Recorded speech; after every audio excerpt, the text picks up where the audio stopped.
While the Penguins may have left Hockey Night in Canada without 2 points, there was still plenty to like from their performance in Toronto on Saturday night. Hunter and I are going to talk about that and more on this edition of the Locked On Penguins podcast.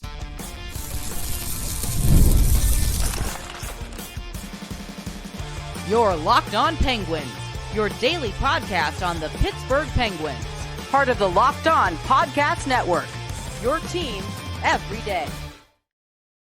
Hello and welcome back to another edition of the Locked On Penguins podcast. I'm one of your hosts, Patrick Damp. You can follow me on Twitter at synonym for wet, joined as always by the one and only Hunter Hodes. You can follow him on Twitter at Hunter Hodes. You can give our show's account a follow at LO_Penguins. And of course, we thank you for making this your first listener watch of the day because we're your team every day. And don't forget that we are free and available on all podcast platforms as well as YouTube. Before we dive into it today's episode is brought to you by FanDuel. Place your first $5 bet and you'll get started with $200 in bonus bets guaranteed. So just head to FanDuel.com to get started. Tough night for the Pittsburgh Penguins in Toronto, Hunter. They dropped that game to the Maple Leafs 4-2. But as I said in the intro, yes, you hate to lose. Yes, there are obviously things that did not go the Penguins' way, but on the whole, being just the third game of the season, considering how bad their home opener was, there was a lot to like from this matchup on Saturday night, but unfortunately, they're unable to get the 2 points. But let's start with the good, and we'll start with what everybody wants to talk about when it comes to the Pittsburgh Penguins right now, and that is the goaltending. I thought this was another very good, very professional, so to speak, performance from Joel Blomqvist on Saturday night in Toronto. The biggest thing that stood out to me was, again, very timely saves when this team needed them. And the thing that stood out most to me when it came to Blomqvist's performance against the Maple Leafs was the greatest goal scorer in the world is Auston Matthews. Yes, I know Alex Ovechkin is chasing down Gretzky, but if you compare the pacing, I think it's slightly more in Auston Matthews' favor. But Matthews had multiple grade A chances at Joel Blomqvist, and Blomqvist denied all of them. So that is a huge, huge thing for a young goalie's confidence and his ability to play the game when he can shut down a great goal scorer in Auston Matthews. He was also very solid throughout the final two periods when the Maple Leafs were really starting to push after a great first period from the Penguins. So very encouraging start from him. And a little bit of reporting from our pal Josh Yohe this morning, basically saying that Sullivan and the management and the rest of the coaching staff have communicated to all three goaltenders at this point, being Tristan Jarry, Alex Nedeljkovic, and Joel Blomqvist, that this is an open competition. There is not a 1A starter right now, that if you go out and play well, you will be rewarded for your play, because this team wants to get back to the Stanley Cup playoffs. And we know part of the reason they fell off as hard as they did before they had their resurgence at the end of the year last year was unreliable goaltending. So overall, a very solid performance despite the loss from Joel Blomqvist. And I think we're going to see a lot of load management, so to speak, with the goaltenders this year. It's going to be whoever picks up the ball and runs with it. It'll be their job. And whoever doesn't is going to sit on the bench. Yeah, if one goalie has a good start, that goalie might keep playing in future games. And that's why I'm curious to see what Mike Sullivan does tonight after how good Blomqvist played in Toronto. So far, we're recording this at about 11:40 a.m. Eastern time. The Penguins are out for their morning skate right now. About 8 skaters, all 3 goalies are out there. Sullivan has not confirmed who a starter is, but by the time this episode ends, we might already have it. So once we see it on social media, we'll update you all overall. But I wouldn't be surprised if he did go back to Blomqvist, but I also wouldn't be surprised if he does go back to Jarry, considering that the Penguins didn't get the result on Saturday. Granted, that wasn't because of Blomqvist. He made some very great timely saves. The goals that he gave up were not his fault at all. I mean, 2 of them, Pat, just awful bounces. I mean, one of them is a 2-on-0. Another one just bounces off the boards, comes right back out for a rebound. He's not going to save that. And number 3, Mitch Marner comes down the wing like that. I mean, he's going to score that 9 out of 10 times. It's Mitch Marner, people. I mean, for God's sake. So all 3 of those goals really weren't his fault. otherwise, he seems so calm and so poised in net. It reminds me in a way of Matt Murray when he started out with the Penguins, with how cool, calm, and collected he was in net. He's just kind of ho-hum doing his thing. That's what I've seen from Blomqvist these last couple of starts. And it's been nice to see him look NHL ready these last 2 games. And, he was able to keep the Penguins in. And even when the Leafs were pushing at times in the first period, even though the Penguins were the better team that period, he was there to make the timely saves. Even in the third period, when the Penguins were still pushing, trying to get back in that game, he was able to make a couple of big saves. You mentioned that one on Matthews that glanced off his shoulder. That's a hell of a save on a little bit of a mini breakaway against the best goal scorer in the league. He also had another great save, I believe, on William Nylander as well during that game, another one of the top players in the league. He continues to pass each test. I know it's, again, only 2 games, but he's passing these tests with such ease that it's fun to see overall. But granted, when you look at this performance as a whole, I don't know how anyone can really be upset with the Penguins with how they played. If you want to maybe nitpick, which is what we're going to do on this show, the biggest thing they need to be better at is more quality chances. In the third period alone, the Penguins did not get a single high danger chance at 5-on-5, and they only had 1 expected goal at 5-on-5 for the entire game. Granted, that's not good enough. It really isn't. So that's an area where they're going to need to be better at throughout the season, obviously, if they want to be in the playoff race and make the playoffs. I know we might be having this conversation quite a bit throughout the season just because the depth, while it's better this year, it's still not as good in previous years. But you need to be able to generate more than 1 expected goal a game against these, surefire playoff teams / Stanley Cup contenders and all that stuff. I felt like, yeah, it was nice that they were able to get back into it in the third period, but they still weren't getting enough quality chances at 5-on-5 those last 40 minutes. That first period, I think that was by far the best period they played all year so far. They were taking it to Toronto. The only thing I really wished for was that they were able to get an extra goal that period because of the way they were playing. And, to start the second period, you get those 2 awful bounces. And then right after, Pat Crosby hits the post on a shot that he scores 9 out of 10 times. Sometimes it's not your night when you don't get the bounces. It really is. And the other thing I want to add to that is I know a lot of our listeners and Penguins fans are getting tired of hearing this, but we are still very much in the time of year where you're more concerned with the process rather than the outcome. Now, that's not to say you don't want to stack points early. You really do. You don't want to set yourself behind the 8 ball to where you have to catch a bunch of teams later in the season, but watching the way they've played through the first 3 games, I think at this point we can crumple up and throw the Rangers game into the trash. That was just putrid top to bottom. But then great response against the Red Wings where, yeah, they start late, but they figure it out. They come in, they pull themselves off the mat. They respond seemingly every time Detroit pushes back. And then in Toronto, they just didn't go away. Yeah, their play dipped a little bit throughout the game. Their first period, I would go so far as to say they were dominant in the first period.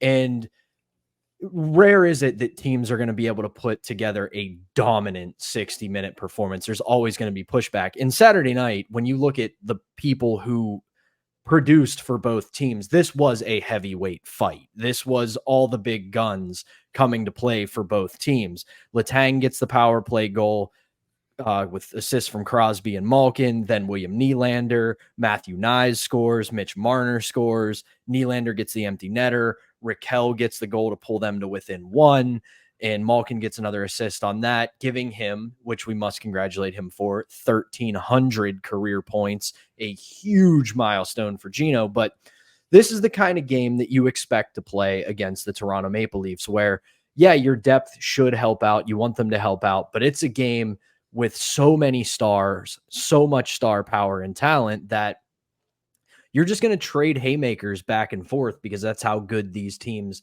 can be when their stars are absolutely pushing. But to your point, I want to see this team increase its quality at 5-on-5.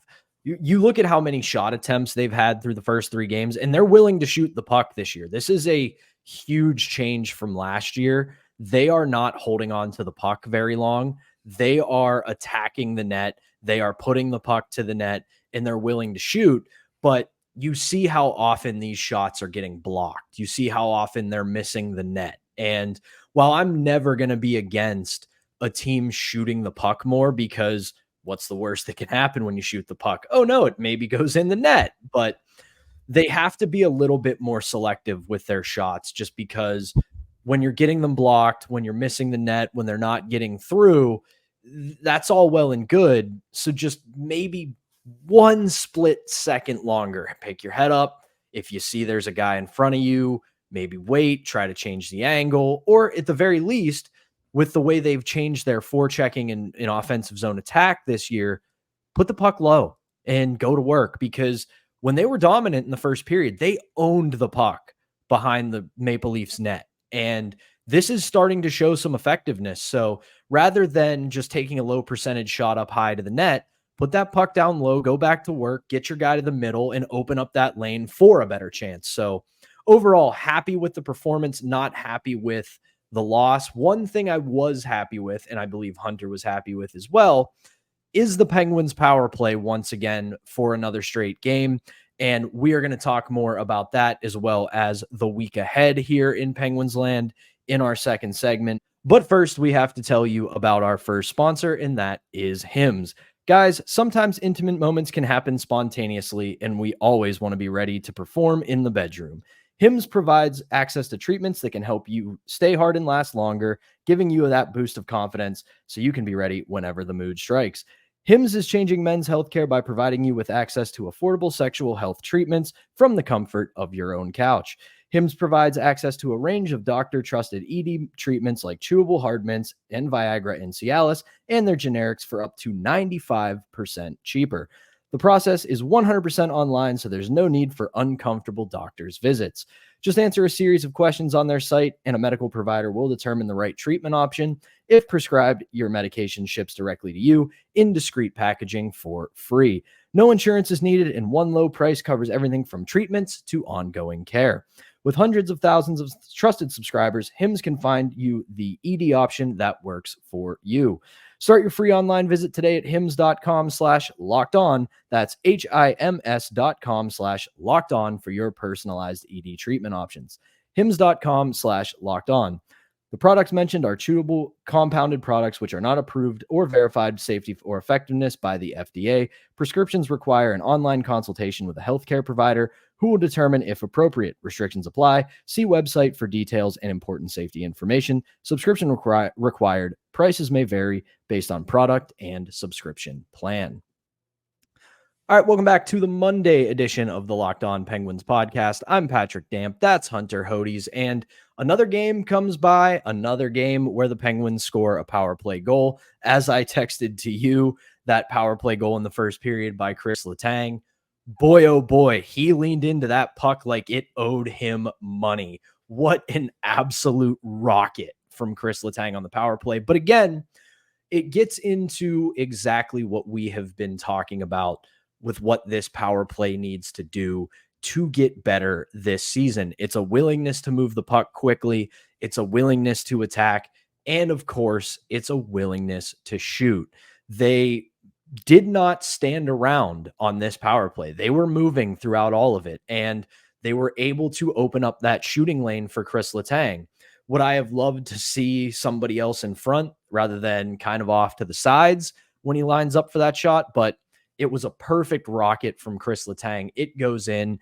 And overall, with the exception of one of their power play chances in this game where they got a little disjointed, it was a lot of shots. It was a lot of zone time. It was a lot of hemming the Maple Leafs in their end and making them defend.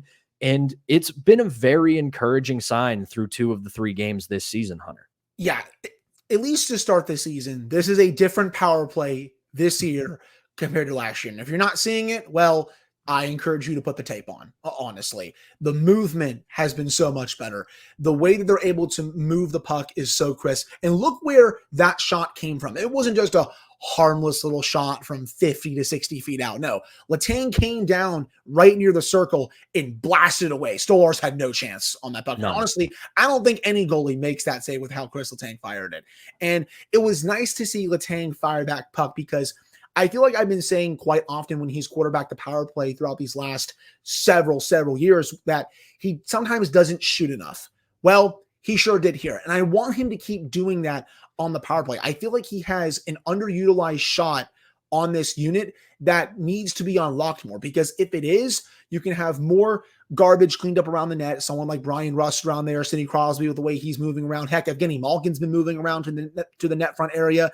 And we all know that, he's a bully with the puck on his stick when he's on top of his game, and moving him out of the way, that's tough for anyone considering how big he is. So I want to see the Penguins continue to utilize Letang more with his shot on the power play, but just everything about the unit feels more crisp. I know I said that word twice in the last 60 seconds, but it's true. Look at the way everyone is moving to a different position on the ice. No one is staying stagnant in one spot. You keep these penalty killers honest, and that opens up these shooting lanes for the Penguins. That was happening throughout this game in Toronto. You're also seeing at least the drop pass these last two games, not there. It was there a little bit against the Rangers, I'll admit, and that made me cringe. But these last two games, it hasn't been there. You're starting to see David Quinn's philosophy, at least for this unit, come out. And, back-to-back games with a power play goal. How many times did we say that last season, Pat? Hardly ever. So it's already off to a better start this year. I understand, very short sample size, but we have to react with how it's playing. And so far, things are good, at least right now. Hopefully that continues, but I like what I'm seeing. Carlson in that new spot had, I think, another fine game. And also, Carlson was off to one hell of a start in that first period against the Maple Leafs. I thought he was the best player on the ice during those 20 minutes. During the last 40, I felt like he was still good. Not as good as that first period, but he was still good overall. And honestly, even outside of Letang getting his power play goal, it was nice to see him have a good game. I wanted him to play well. He had a really rotten first two games. He played really well in this game. But on the opposite end, Marcus Pettersson needs to wake up a little bit here. That was a really poor performance from him, was very down in the average game score. The eye test very much backs that up. He was caught flat-footed on the Mitch Marner goal. I kind of blame that a little bit more on Crosby with his decision in the offensive zone. I don't really know what he was doing there, but Pettersson, he can't get caught flat-footed there. I think he can play that a bit better, and his play overall needs to be better down the stretch, and I do think it will, but it's still, I wouldn't say it's concerning, but it's not up to par yet. It's something to keep an eye on. It has been a very rough start for Marcus Pettersson this season, but he has enough goodwill stored in the bank that we can give him some runway to figure it out. Now, if it continues into the next few weeks, then it's definitely concerning. But real quickly, back to the Chris Letang goal. If you watch the film of it, it's exactly what you were alluding to. There is a lot of rotation, because if you watch it, how it starts off, you have Sidney Crosby at the point, and he rotates the puck to Chris Letang, who takes over. Him and Crosby and Rust set a little bit of a chip inside of the Maple Leafs box.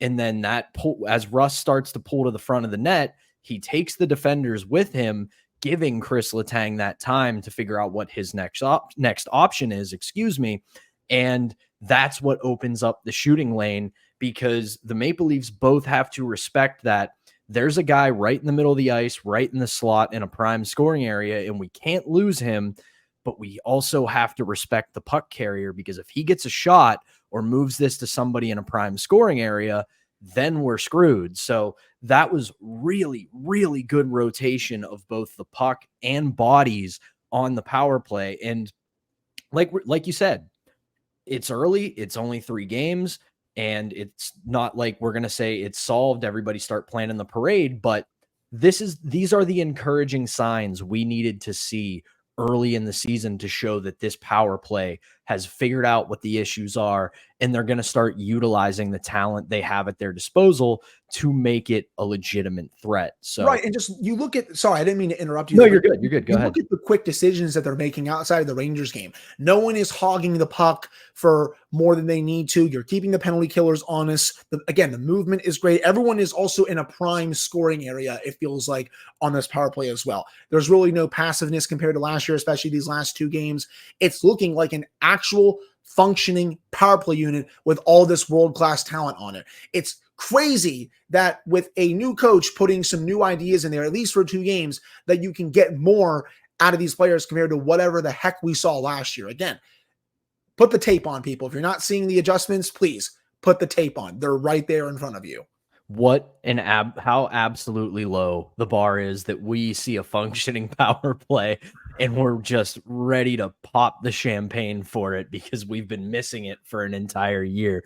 But real quick, before we throw to break, it is a big week coming up here in the Penguins land with a lot of games on the schedule. It is a 4-game week coming up. You've got tonight against the Montreal Canadiens in Montreal. That is going to be a fun atmosphere. It is always awesome to see games in Montreal, and we're going to preview that in our second segment. Then after that, the Buffalo Sabres come to town on Wednesday. Then on Friday, the Penguins welcome in the Carolina Hurricanes. And then on Sunday, it's a big Jets day in Pittsburgh because at 3 p.m., the Penguins will play the Winnipeg Jets at Winnipeg. And the New York Jets come to Acrisure Stadium to play the Steelers. So no mention of Jets on Sunday, Pittsburgh people, because there's 2 games against the Jets coming up. But before we get to that point, we do have to talk about tonight's game when the Penguins will play the Habs. And Hunter and I are going to get you set for that game right after this. But first, we got to tell you about our last sponsor, and that is FanDuel. NFL fans, you can start the season with a big return on FanDuel, America's #1 sportsbook. So when you get a hunch in the middle of the game, say this coming Sunday when there's the second Jets game for a Pittsburgh team when the New York Jets and Aaron Rodgers come to Acrisure Stadium, you can check out the latest stats, view live play-by-play, and so much more on the same page where you place your bets. You'll get started with $200 in bonus bets guaranteed when you place your first $5 bet. That's FanDuel.com, America's #1 sportsbook. All right, welcome back. It is the Monday edition, and it's a preview edition of the Locked On Penguins podcast. I'm Patrick Damp. That's Hunter Hodes, and here we go. We're going to the true mecca of hockey. Sorry about that, Toronto, but the Penguins are going to play Les Habitants tonight at the Bell Center in Montreal, Quebec.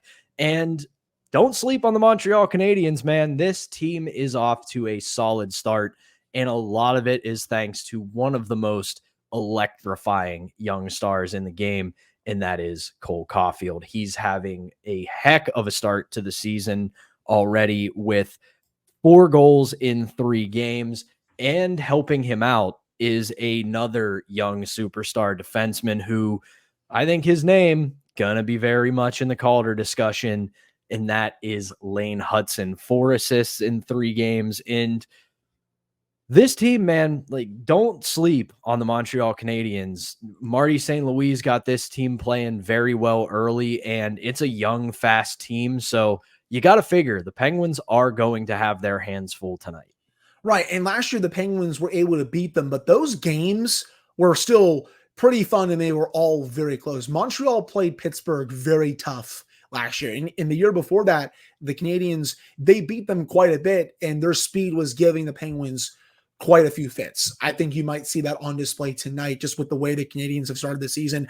I picked the Canadiens to finish 6th in the Atlantic. I think they're definitely trending in the right direction. I don't see them as a playoff team this year, but I could easily see them taking that step next year or the year after. Kent Hughes has done a really good job as GM of this team, building up a foundation with some of these younger pieces, adding some veterans during free agency at times. And you look at the team right now, Caulfield, Suzuki, and Slavkovsky on the top line. So Suzuki, he's also off to a good start, and he's also a pretty underrated top line center. He only has he has an assist in 3 games. He's looking for his first goal, but he's still playing well in his own zone. Caulfield, you already said it, 4 goals in 3 games. Do not let his size fool you. He may not be the biggest dude, but as you said, he is electrifying talent. Well, look who his coach is.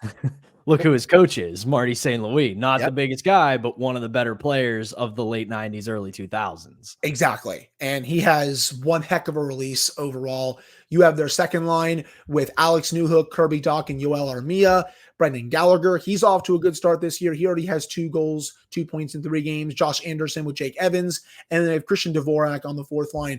It sucks that we're not able to see Patrick Laine in this game because he's going to be out for the next couple of months with a pretty serious injury that he suffered during the preseason. I really wanted to see how he would play in this game against Pittsburgh, and I just really want to see him do well overall, just because I think when he's on top of his game, he's a ton of fun to watch.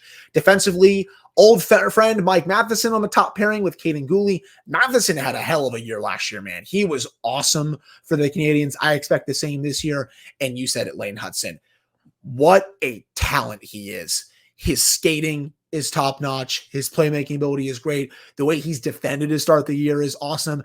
I don't know if Hudson's going to win the Calder, but I think he's going to be at least a finalist for it, in my opinion. Hudson, this kid is legit, people. And I hate that Montreal is going to have him for the long haul. At least he's not on a Metro team, though. But you have David Savard on the second pairing, and then you have Justin Barron on the third pairing. And then goalie-wise, you have Caden Primo and Sam Montembeault. I assume it's going to be Montembeault tonight for Canadiens, and he played pretty well last year. He also has started the season out pretty well for the Canadiens as well. For the Penguins, it looks like Tristan Jarry, first goalie off the ice. It appears as of now he is going to get the start for the Penguins, so Mike Sullivan goes back to number 35, it appears right now. Yeah, real quick on Tristan Jarry. I saw a lot of comments on one of our episodes, as well as I had a lot of people tweeting this at me over the weekend ahead of the Maple Leafs game. When I said that I expected Tristan Jarry to get redemption, I understand people see that and say, how much more do you need to see? How much more do you need to see? But when you look back at what we talked about in the first segment, it's not redemption for his entire career. That is going to take so much longer. But when you look at it strictly in the context of the season, yes, I am very much on record that in the home opener, he was probably the biggest reason they got boat raced by the Rangers. Now, it doesn't absolve everybody else of how poorly they played against the Rangers, but in this current season, it's not going to be a one strike and you're out. He is going to get opportunities to bounce back, but he's not going to get extended opportunities. It's not going to be, hey, you played 2 bad games, so go try it a third time. It's going to be,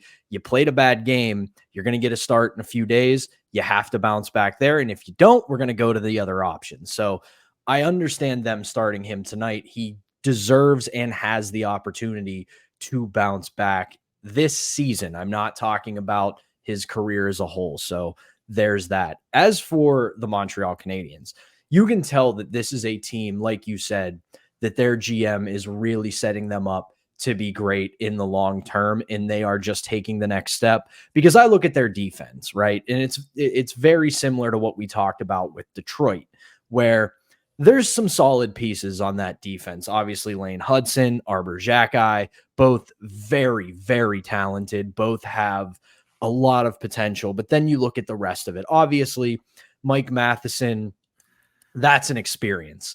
Depends on which version of Matheson you're getting. And it could be a guy who looks like, holy crap, is he a Norris candidate? Or, my God, this guy's barely replacement level. So that's always a fun experience. But then Caden Gooley, and then David Savard, Justin Barron, not bad, not great either. So you do have to take advantage that they're a little bit thin on the blue line. And then same kind of thing goes for the forwards. Ton of talent up front. That first line is absolutely lethal with Caulfield, Suzuki, and Slavkovsky. You can't let them kill you tonight. And then you have to just see if you can outlast this team, because while the rest of their forward group, pretty solid. The second line of Dach, Armia, Newhook, not bad. Third line, Evans, Anderson, Gallagher. That line's going to make you pay the price. They are going to be a physical line, so have your head up on them. And then their fourth line's whatever. So this is a game where I want to see the Penguins' top talents take over, because the high-end talent is a little bit higher for the Penguins. And like I started this segment off with, this has to be a bounce-back game for Tristan Jarry. I'm not expecting him to make a 45-save shutout or anything like that, but make the saves you need to make early, stabilize this team when your opponent inevitably pushes back, and just don't give up a soft one. So that's what I'm looking for tonight. Yeah, he needs to show the coaching staff that he can be an option throughout the season. We're not talking about next season and beyond that. We're talking about this season, because right now it's not a number 1 and then a number 2 and then number 3. It's very much, at least for me right now, a 1A, 1B, 1C situation, just because, again, they have 3 goalies up right now, and Nedeljkovic is getting pretty close to being able to play. He's not playing tonight, it looks like, but I would assume he's going to be healthy sometime this week, if not this upcoming weekend. If not that, then probably next week. But the time is coming when he's going to be healthy, and then the Penguins will have to make a decision. Do they send Blomqvist down to the AHL again? Do they keep 3 goalies up? What happens with all that? That's, again, decision that's coming, but it doesn't have to be made, at least right now. But still, going back to Jarry, he needs to show that he can be an option going forward for this season and not play at the level that he did against the Rangers. And I keep seeing this thrown out there as well. Everyone keeps mentioning his goal saved above expected, Jarry's, that is, from the game against the Rangers. Jarry allowed 2 goals above expected in that first period, and then was able to rebound in the final 2 periods and save 2.3 goals above expected to get to that number that everyone keeps referencing, which is saving 0.36 goals above expected. And it's like, okay, are we really giving him all this credit for garbage time saves? Because that's what it feels like people are doing. And again, I'm not trying to say that he played the worst game he's ever played. We've seen worse, obviously, here, people. But I'm just, I guess, a little bit confused by some of the praise I've been seeing. Don't get me wrong, and I hope he bounces back tonight. The Penguins definitely need it. But I think people are just giving him too much credit for just saves in garbage time when the team was already down 4-0 and the game was out of reach. I mean, they were down by more than 2 goals after the first period. The game was basically over after the first period. Even though you're down 3-0 at that point, coming back from that many down in 2 periods against a team like the Rangers, that's very, very difficult. So again, just giving all that credit for garbage time saves, a little questionable, at least for me. Absolutely. I'm 100% in agreement on that. And that's the biggest thing, is they got to start stacking a few points here, because the vaunted Western Canada trip starts on Sunday when they go to Winnipeg, and then it's on to Calgary, who's off to, no pun intended, a hot start. Then you have Edmonton. Yes, they're struggling early, but that's still the Edmonton Oilers. And then it's right to Vancouver, who is one of the best teams in the National Hockey League. So you want to have some margin for error when you go to that trip, on that trip, because it is going to be a murderer's row of teams that they got to face. But before they get to that, they've got the Montreal Canadiens tonight at the Bell Center, 7:30 p.m. You can catch that on Sportsnet Pittsburgh, and that is going to do it for the Monday edition of the Locked On Penguins podcast. We will be back with a brand new episode tomorrow, recapping this game and getting you ready for the rest of the week, as well as breaking down anything else that might happen between now and then. But for Hunter Hodes, I'm Patrick Damp. Thank you as always for tuning in, and we will be back on Tuesday.